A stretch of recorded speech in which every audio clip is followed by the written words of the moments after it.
Hello दोस्तों, मेरा नाम है देवर सिंह और आज के इस नए वीडियो में हम ब्लैक होल के समय को धीरे करने की क्षमता के बारे में बात करने जा रहे हैं। तो चलिए अब ज़्यादा देरी ना करते हुए ब्लैक होल के पास समय के धीमेपन के बारे में जानते हैं।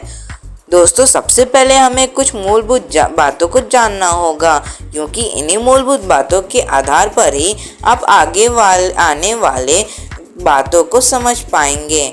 आइंस्टाइन को तो आप लोग अच्छे से जानते ही होंगे। उन्होंने ही ब्लैक होल और समय के बारे में काफ़ी कुछ जानकारी हमें दिया था। उनके मुताबिक ब्रह्मांड में समय एब्सोल्यूट होता है, यानी पूरे ब्रह्मांड में हर किसी के लिए समय एक समान ही बीतता है। आपके साथ समय जिस तरह से बीत रहा है, ठीक उसी तरह ही समय ब्रह्मांड के हर कोने में बीत रहा है। परंतु यहाँ सवाल उठता है कि क्या ये बात पूरी तरीके से सत्य है? दोस्तों, आप लोगों को मैं बता दूं कि ये बात पूरी तरीके से सत्य नहीं है। ब्रह्मांड में समय एब्सोल्यूट नहीं है और ये ना ही एक समान ढंग से बीतता है। कुछ वैज्ञानिकों ने समय के इस गुण को रिलेटिव का नाम दिया है, यानी ब्रह्मांड में हर एक चीज़ या व्यक्ति के लिए समय अलग अलग ढंग से बीतता है और ये कई बार स्थितियों में ऊपर भी निर्भर करता है। इसलिए आइंस्टाइन ने बाद में सापेक्षता का सिद्धांत भी दिया था। दोस्तों, यही कारण है कि अंतरिक्ष में आप समय को पूरी तरीके से एब्सोल्यूट नहीं मान सकते। इसके अलावा ध्यान देने वाली बात ये भी है कि समय और प्रकाश के गति का आसपास में काफ़ी गहरा संबंध है। आइंस्टाइन ने कहा था कि पूरे ब्रह्मांड में प्रकाश से ज़्यादा तेज कोई भी चीज़ नहीं है और इसको ही एक मानक के तौर पर मानकर हम अंतरिक्ष में दूरी का अंदाज़ा लगाते हैं। आप लोगों ने ऊपर कुछ मूलभूत बातों को जान लिया है, तो चलिए अब हम ब्लैक होल के और समय के बारे में कुछ जानते हैं। वैज्ञानिकों के अनुसार अंतरिक्ष में समय प्रकाश के गति के ऊपर निर्भर करता है और प्रकाश की गति ब्लैक होल के द्वारा काफ़ी ज़्यादा प्रभावित होती है। मेरे कहने का ये मतलब है कि समय ब्लैक होल के गुरुत्वाकर्षण बल के द्वारा काफ़ी ज़्यादा प्रभावित होता है। तो लोगों के मन में अब सवाल ये आ रहा होगा कि आखिर कैसे एक ब्लैक होल अपने गुरुत्वाकर्षण बल के ज़रिए समय के ऊपर अपना इफ़ेक्ट डाल सकता है। दोस्तों, ऊपर ये सवाल का जवाब थोड़ा जटिल है। इसके लिए आप लोगों से अनुरोध है कि आप गौर से देखिए। तो इस सवाल के जवाब के बारे में जानने के लिए हमें सबसे पहले टाइम डायलेशन के बारे में जानना होगा। अगर आप टाइम डायलेशन के बारे में कुछ नहीं पता तो आपसे आग्रह करना चाहूँगा कि आप मेरे टाइम डायलेशन वाले वीडियो को ज़रूर देख लें, क्योंकि उस वीडियो में मैंने काफ़ी सहज तरीके से टाइम डायलेशन के बारे में आप लोगों को बताया है। खैर, अब सवाल पर आते हैं। अंतरिक्ष में ब्लैक होल टाइम डायलेशन के ज़रिए ही समय को प्रभावित करता है।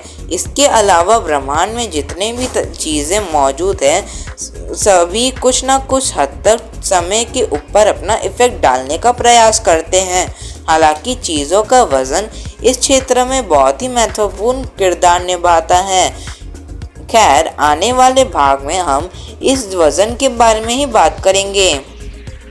सर्वे में ये पता चला है कि ब्रह्मांड में ज़्यादातर ब्लैक होल 3 और से लेकर 10 सोलर मास का से जितना वजनी होता है और सूर्य के आकार में 40 गुना बड़े भी होते हैं।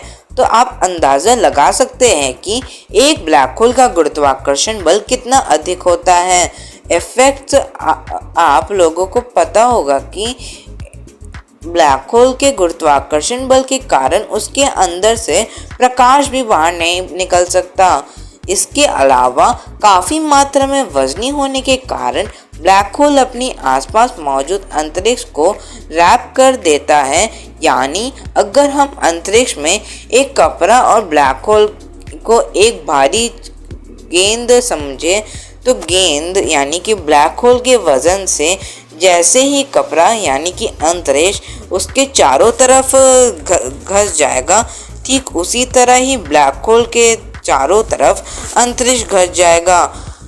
दोस्तों, इसी के कारण ही ब्लैक होल के पास मौजूद स्पेस टाइम की संरचना काफ़ी ज़्यादा बदल जाती है, जिससे समय ब्लैक होल के पास धीमा हो जाता है। ब्लैक होल के पास जब स्पेस ट्रैप होकर सिमट जाता है, तब उसके अंदर मौजूद अलग अलग पॉइंट्स के बीच की दूरी बढ़ने लगती है। इसी के कारण ब्लैक होल के पास से गुजरने वाले प्रकाश के किरणों काफ़ी हद तक मुड़ जाती है। प्रकाश की किरणों का ऐसे मुड़ जाना समय को धीमा कर देता है, क्योंकि मुड़ाव के कारण प्रकाश को अतिरिक्त दूरी ट्रैवल करनी पड़ती है, जिससे अधिक समय खर्च हो रहा है, जो कि समय को धीमा बना दे रहा है। दोस्तों, हमारे पूरे वीडियो में ये देखा कि आखिर कैसे ब्लैक होल के पास समय धीमा हो जाता है। इसलिए मुझे आशा है कि आप लोगों को आपने सारे सवालों का जवाब मिल गया होगा।